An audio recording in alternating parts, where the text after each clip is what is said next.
What's up, guys? Welcome to show number 6 of Believers in Business. My name is Rush, and I'm your host today for today's show. And today we have some amazing guests. But first, in honor of Veterans Day, we have Marine Corps veteran Jacob Schick.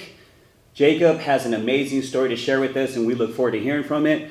Jacob, just to start off right off the bat, I got to tell you that I can't think of a better way to spend Veterans Day than with the veterans. So I want to tell you it's a blessing and an honor for us to have you here today. So thank you very much. Honor and privilege is all mine, brother. We also have two brothers with us today that truly represent what America stands for. Hard work, family, and community.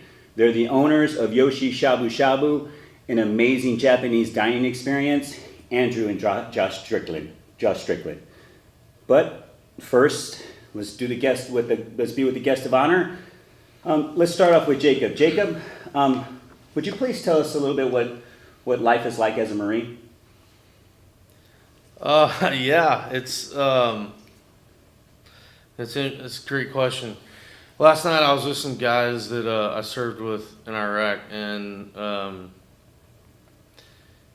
it's interesting because there's not a lot of people in the world that can say, I've got multiple contacts in my phone that if I called them and said, I need you to die for me right now, that there would be no hesitation, because we would view it as an honor, and that there's just not a lot of people in this world that could say that don't have that type of connection with anyone. And with these men, I experienced, the highest highs and the lowest of lows and everything in between. And it's something that there's, you make no mistake, they are my family, and I am their family. And it's something that there's a reason we're undefeated. There's a reason we're the best in the world. And, it was just interesting having these combos. As one of them was a Marine I fought with, the other one was the doc that actually worked on me the day I got hit. And he was making some jokes about how I was cussing at him because he'd only hit me with 2 sticks of morphine and I wanted more. But you're only human, right? But it's just, I'm honored. I'll say this, to live life as a Marine, especially third generation Marine at that, it's an absolute honor and privilege. When I look at the flag and I see those stars and stripes and those colors, I see much more than stars and stripes and colors. I see the pain and suffering and tragedy that ultimately led to triumph to give us the freedoms that we all take for granted every day. Man, I think that's a beautiful way to describe everything. The relationships you've built in the moments of struggle, in the moments of fighting for freedom and fighting for the liberties that we all share. I think it's fantastic. So we respect you and admire you for that. Now, you share with us, you also have something that you dedicated your life to with veterans or military personnel that's coming back from deployment. Tell us a little bit about that. Yeah, so I'm the chief executive officer for an organization called 22 Kill, and it was started in 2012 when the first study came out from the VA that 22 veterans on average died by suicide every day. Obviously, that was a very sobering statistic that came out, and long before that study came out, my unit lost our first Marine, and I myself had struggled with suicidal ideation and depression and anxiety and hypervigilance. And so once I got the ask from the leadership of 22 Kill to come over and take a position, I didn't balk at it, because at the end of the day, the most powerful weapon we all possess is our brain, and there's no prosthetic for that. So we've evolved since 2012 from an awareness organization to now a treatment organization, and we deal in all things mental wellness, because at the end of the day, you get one shot at this thing called life, one, and no matter how gnarly it gets, it's worth living. And what makes it beautiful is you get to share it with the people that love you and that you love. And so it's something that I'm very passionate about, almost to a fault. And I'm very fortunate that I get to show up to an office and I'm surrounded by a tribe that's just better than me, because by default I'm better. And that's kind of the secret sauce, right? You know, show me what's in your soul, and I'll show you the company you keep.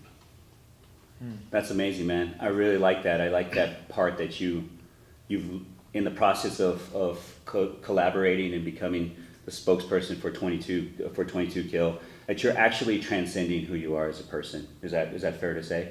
Absolutely, without question. Because I know this, man, and I'm really glad you said that. That's a great point, because it's like I tell the tribe all the time. Hey, listen, life is a constant learning evolution.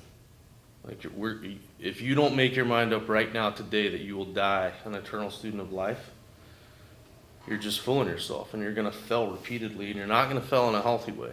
You're not going to fail in a way that you're going to draw inspiration and growth from. You're going to fail, and then the anger and the resentment and et cetera, et cetera, et cetera is going to follow. And so, yeah, man, listen, life is a constant learning process, and we all have to remember that without tragedy, you don't have triumph. They're kissing cousins. You don't get one without the other. Yep. And it's like, it's just the way it is. And I think that we've conditioned ourselves and our kids and generations behind us so much that to be so afraid of failure, that how do you truly live?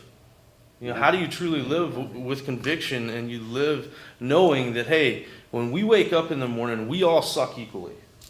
Everybody. It's just a fact. I happen to be a believer, and I say that the reason God gave his only son is suffering down a cross because he knew there was going to be jackwagons like me on the spinning ball of chaos. I can sit here and say with 100% conviction I have mastered the art of imperfection. And the difference is between me and everyone else at this table is I can own it. Yeah. I can own it. Yeah. And I think the first step is to find victory in our vulnerability of how fundamentally flawed we really are. Yeah. Because if you're very real with where your starting point is, and you're very comfortable in the fact that there's nothing special about you or your pain and suffering, because it's all relative, what you can do, it's endless what you can do. So we just have to stay focused on the greater good, everything that's bigger than us. I think that's poetic, man. I got goosebumps when you were talking about that.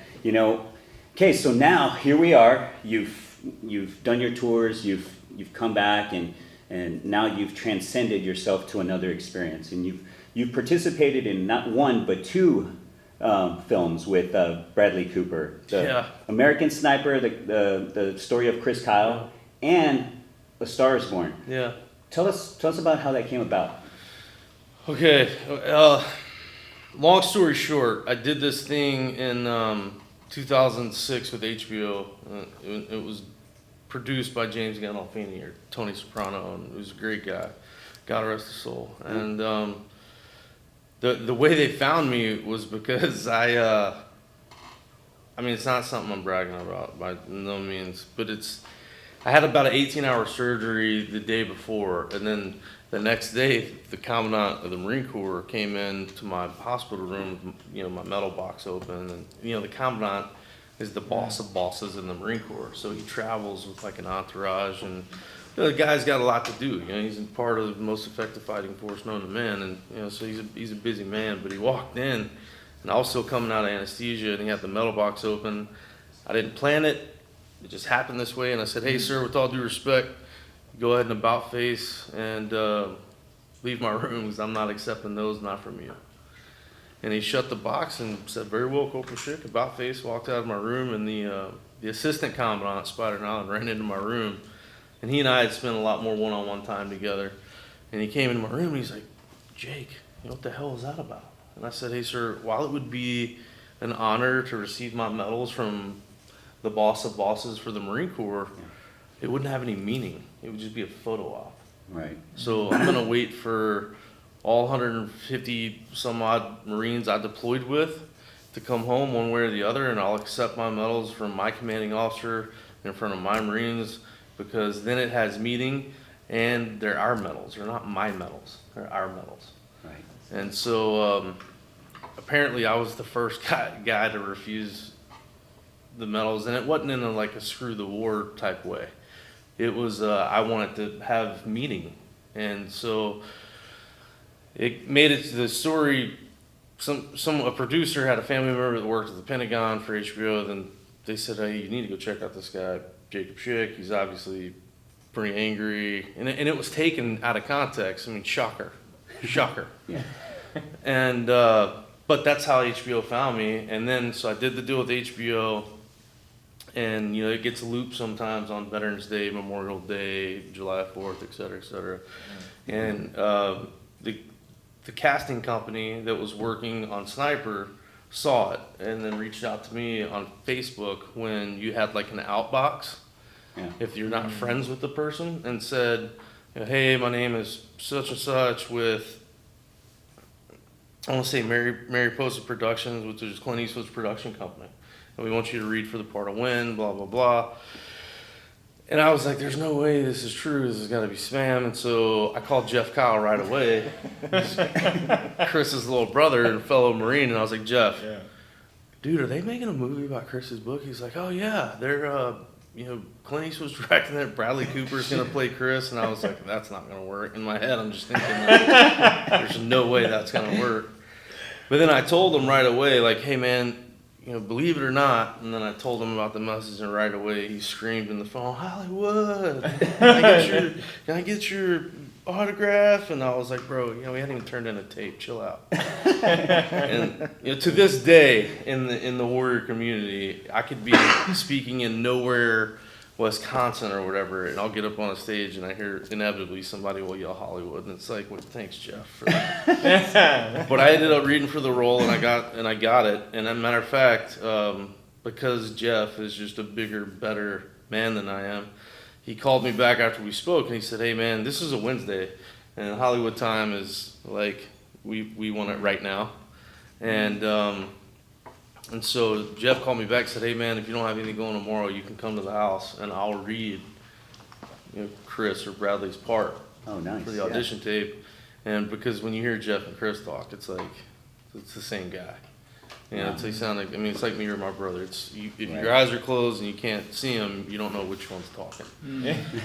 And so it was, you know, I think there was a level of authenticity there, and ultimately they chose me for the role, and which I'm thankful for, man, because look, Chris, the reason being because I'm so close to the Kyle family that it was important to me to make sure that, that Chris's legacy was being told in a way that was going to honor Chris and the Kyle name and the Kyle family, and B, to be a part of something that was going to, that will live on forever. You know, once you make a film or you do something that's on video and you post it to the almighty interwebs, like, I mean, it's there forever. And so it was important to me to help support what a legend and what a true American hero's story and legacy should be. And so, I mean, I was honored to do it. I was really honored to do it because I know that Chris was never focused on the lives that he took in combat.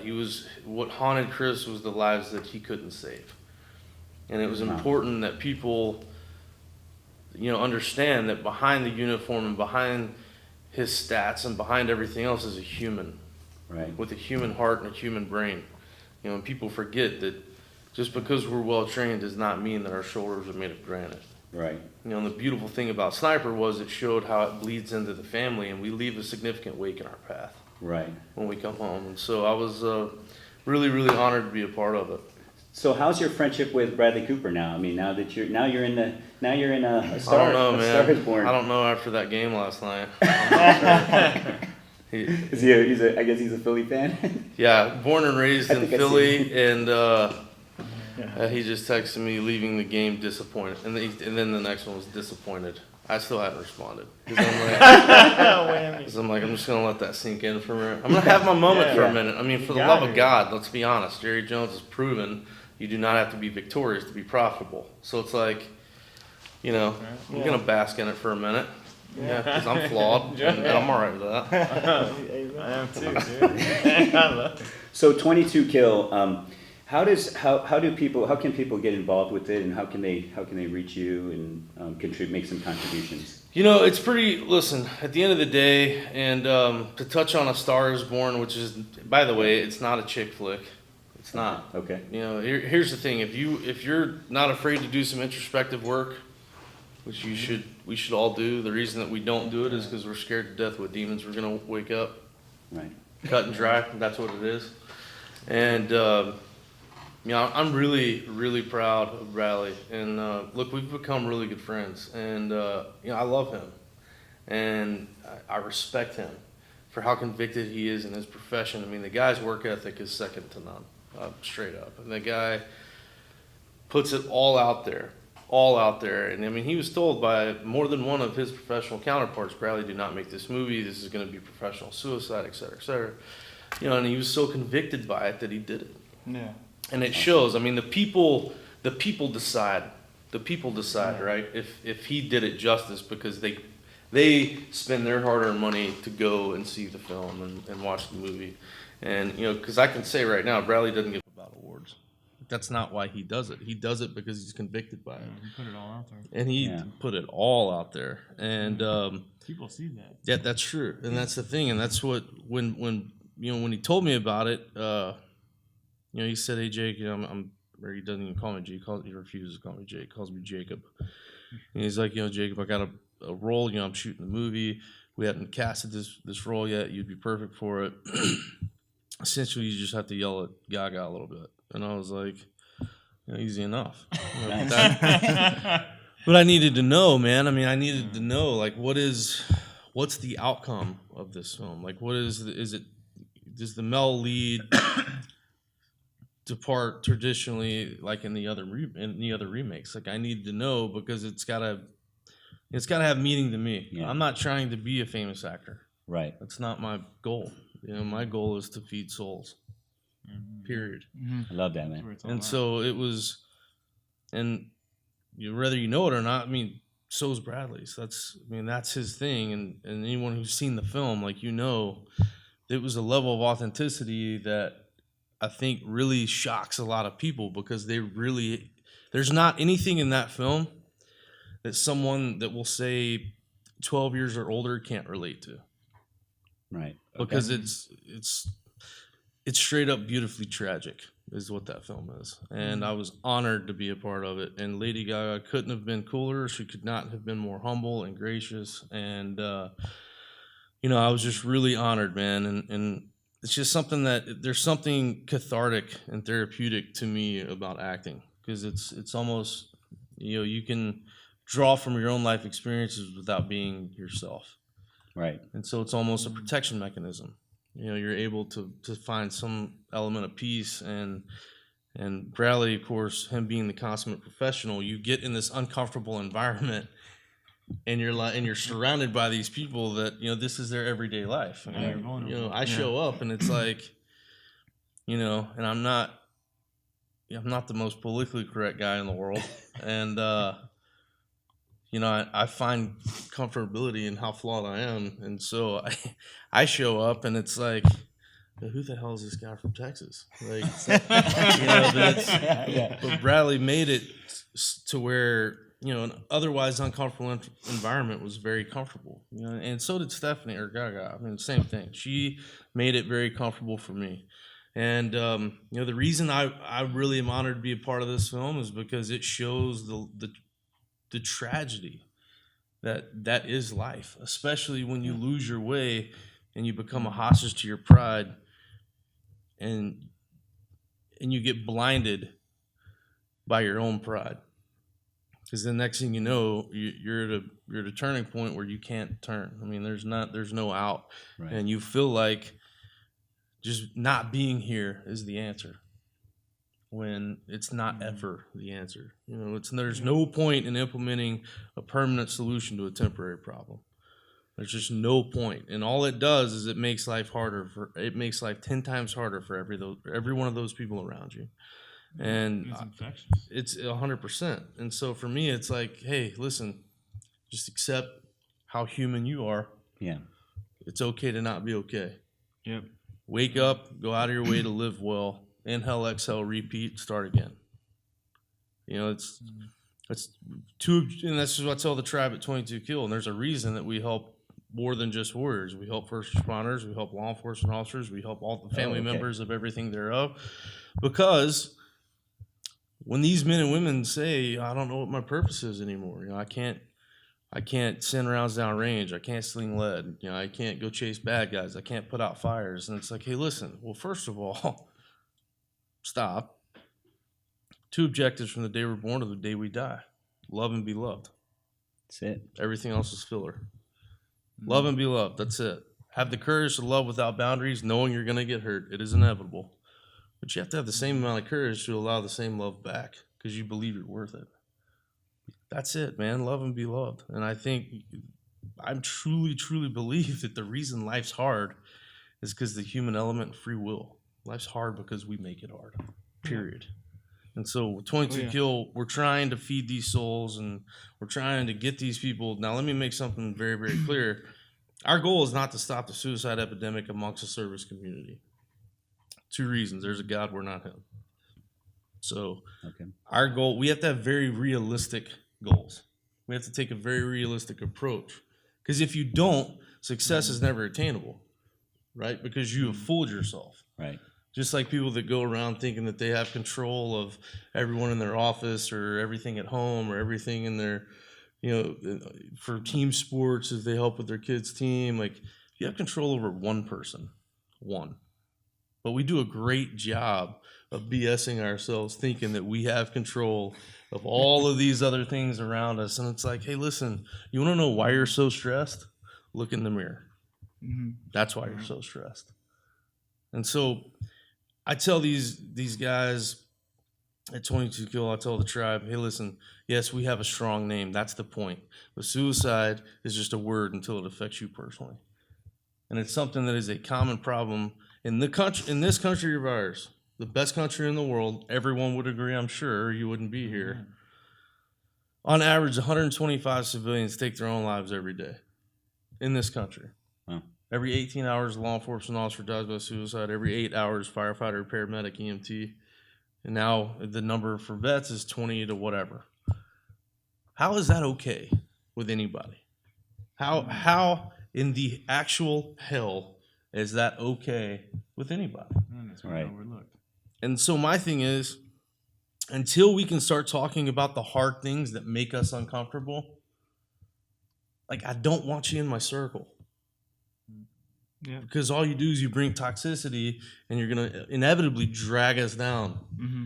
Like unless you can check yourself, just go away. So how you can help, I get that question a lot. I'm going to give the same answer. Everyone harnesses 3 things of value. Everybody, some more than others, but 3 things of value. Everybody has them: time, talent, and treasure. Okay? If you want to help, you have to be willing to sacrifice some of one of those 3 things. If you are not ready to sacrifice some of one of those 3 things, you're talking. That's it. You're talking. And so for me, it's like, if you want to fight for the greater good, show up. Because I can sit here and tell you all day long how I'm going to win the Ironman. Right. It's true. Right? Well, we all know Get up and show up. damn and good well, like I have no intention of winning the Ironman. Ever.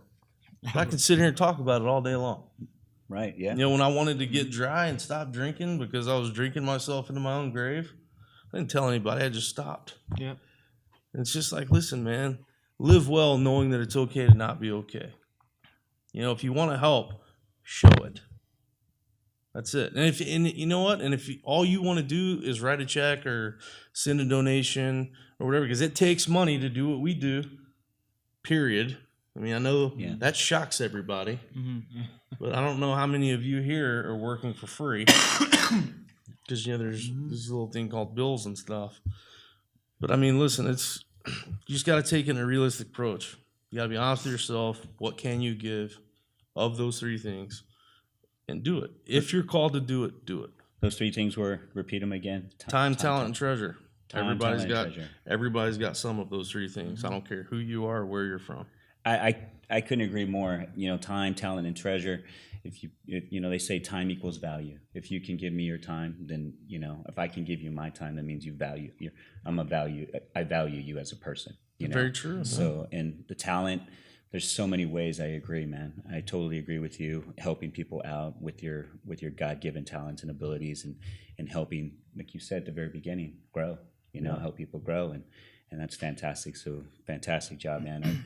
We really appreciate you being here. And I wanted to just let you know that in honor of Veterans Day, and because you do so much in the community and you're transcending spirits and hearts and minds throughout the world, and people listening right now, Josh and Andrew Strickland, the owners of Yoshi, Shabu, would like to present you with a $200 gift card or gift certificate so that you can take your family and friends out to dinner or lunch and enjoy a fantastic That's Japanese. outstanding. Yeah. Thank you. No, I thanks, appreciate it, man. guys. I'll tell you right now, I'm taking the tribe.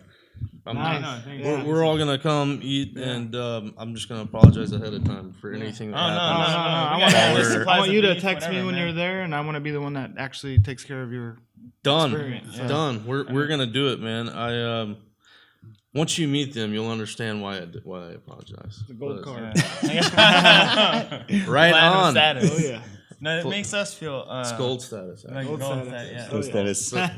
It's just you and me, man. We both got gold status, man. It's all right. Limited supply of food, bro. Sorry, there might be some more got some- movies in the future. Maybe Be I the can move spirit up. in the belly. I know. So This yeah, is awesome. Thank you. it guys really very is a much. Thank you. Of course, man. it's a small way of saying thank you for what you do, man. And I think it's fantastic. And I personally have gone to the restaurant several times, and I can tell you it's outstanding food. It's a amazing Japanese dining experience that is very, very unique in its own right, for sure. I'm excited, man. I'm sure if it sucked, they wouldn't be here. Exactly. And one of the other things too is, they're believers and they're in business and they have great hearts and minds, and that's another reason why you're here. Not just for obviously what you do is great, but who you are is even better. And same way with you. Yeah, man. That's you obviously have a great tribe.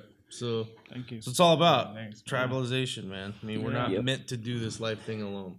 No, I agree. We're not meant to. we feed Now- off each other. I mean, So- for Anna and I just wanted to throw in I think we're talking on the way here. We're just when I was talking to Rush and Margaret about we want to get out there in the community and have our impact. Like God gave us this restaurant, Now we need to give His glory back to everybody, right? And we felt honored and privileged that our first experience is with you, and it's all through Him, it all happened on Veterans Day, and we're all here. It's just not coincidence that it's like, oh yeah, here you go, I couldn't believe. I just couldn't agree with you more. I love it when people say isn't that a coincidence? I'm like, no, I don't believe in No, coincidences. exactly. And they're like, what? I'm like, no, I mean, it's not. I just don't believe in coincidences. It's not. Yeah. How if you believe in a higher power and you believe in coincidences, you need to have a really serious talk with yourself. Yeah. Go back and that's true. meditate. Like you've missed a lot. That's all I'm gonna say. Yeah, And sorry, I'm not sorry. That's Yeah. Sorry, I'm not sorry. Yeah. Time to get vulnerable, man. You gotta wake up in the morning. I Kill believe, that man. I believe in omnipotent experiences, like omnipresent and omnipotent experiences, and this is obviously one of them.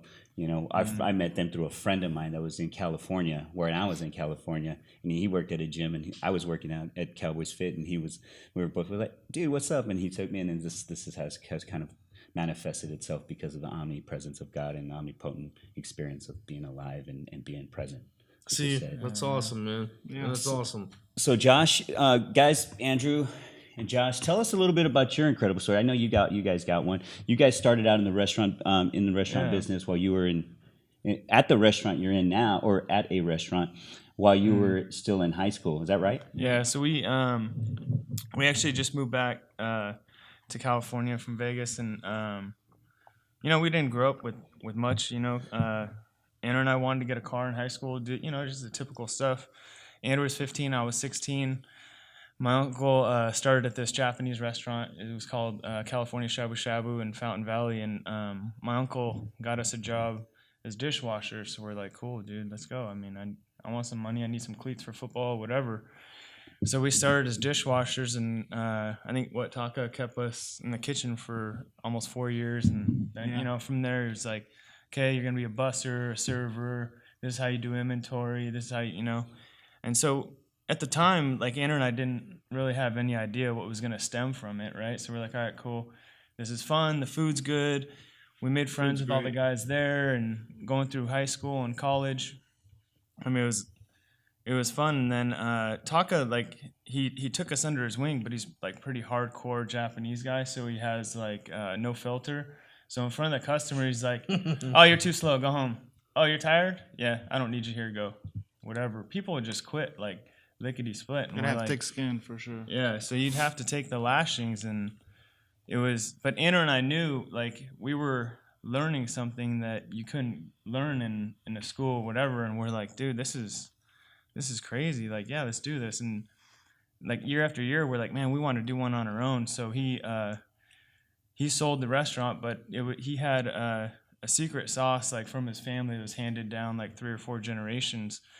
And so he sold it. He took his sauce, right? And in the background, like Anna and I went with him. We quit that store, that restaurant, worked with him outside. And we're looking for investors. And we're like, man, we can't sign a I mean, we don't have that much money, We saved up everything we could. And then it got to a point we have an opportunity to come out here to open a store. And so Taka at that point was like, all right, cool, I'm going to take you to Japan. I want to show you like what I've taught you through all these years. And it all made sense when we went. And then we're like, it's one of those like uncomfortable questions like, okay, we need the sauce. Like, how do we go about this? I was like, Taka, like, do we buy it from you? Like, what? Like, he kind of raised us. Our dad was killed when we were like 7, almost 8, so he was like a father figure to us. Yeah, for sure. And so we're just like, Sorry. all right. Oh, no, it's, just one of those things. But he was like, yeah, I'll teach you. So we met him at his house every Tuesday. So we put the sauce together there, and we went to his church kitchen, right? And it was in Torrance. And so we would pray over it like every Tuesday, and from there it just like it's like, all right, it has God's fingerprints on it, God's grace, And so at that time, Andrew and I felt comfortable, like, all right, if it has his fingerprints on it, we're good. And it all naturally happens. It's not a coincidence, right? Like we were saying, and it all just came together, and Andrew and I had the opportunity, and like year after year, we're talking about it, and it happened. So we're just like, all right, dude, let's throw a trailer on the back of the car, throw our couch in and our clothes and trash bags, whatever, and suitcases, and let's go all in. So we went all in, got here, and we're just like, all right, man, let's see what happens, and kind of put it all out there, dude. It's like, I mean, I can't imagine, like, your sacrifice is the ultimate, right? And ours is like, but you. I disagree. Let me real quick. I disagree, bro. Because here's why. All right, because y'all have gone through a lot of pain and suffering to get to where you are. I think that's fair to say, correct? Yeah. Pain and suffering is all relative. There's no Richter scale. Anyone who says, I can never imagine, Jake, what you've been through, and I'm like, what? Well, first of all, why would you? Why would you? Secondly, like let my stuff be my stuff and your stuff be your stuff. Well, that's what makes it beautiful. Right? And when you start comparing, contrasting pain and suffering, you're taking away from what's made you who you are, and you don't even know it. Gotcha. Yeah. So just let your stuff be your stuff and my stuff be my stuff, and just keep on living. There you go. Keep That's on like living. the American thing. Is what makes this country That's great, it, bro. So you guys now have 2 restaurants here in the DFW area, right? Yeah. Yeah. Tell us a little bit about how you designed it and built the elements of like the burning wood, all that stuff you build out of it. No, you burnt the wood. Oh, so we. I'm like, shit, man. I helped out. He's even burned the place down. No, because I like doing like a lot of research and stuff. So we went to Japan for a couple months or a couple weeks. Came back. So we had the first store. We opened the second one. We're like, all right, we want to perfect it, right? And so we're doing some research online. And then there's this like the style of Yukisugi, you burn the wood, and it's like how they build the temples, and it naturally cures it. And so I was like, well, shit, man, I want to have fun with this thing, dude. So like my neighbors are driving through like the alley, and I got this cedar planks like on the driveway with a big torch. What's this dude doing, man? And my neighbor's moving. I'm like, shit, did I make him move, dude? I'm like burning the house down or what? And so I was just like, you just burn it and scrape it, and we're just like throwing it up. And we're on that natural feel, We're just like, awesome. You got to put your passion into it. You go all in, Absolutely. man. I don't want to leave anything. Absolutely, So, bro. Well Nothing. said. So, Well said. so why don't let's share a short video of the cooking process, and maybe you can talk Andrew, us through it a little Oh bit. yeah. Okay. Perfect.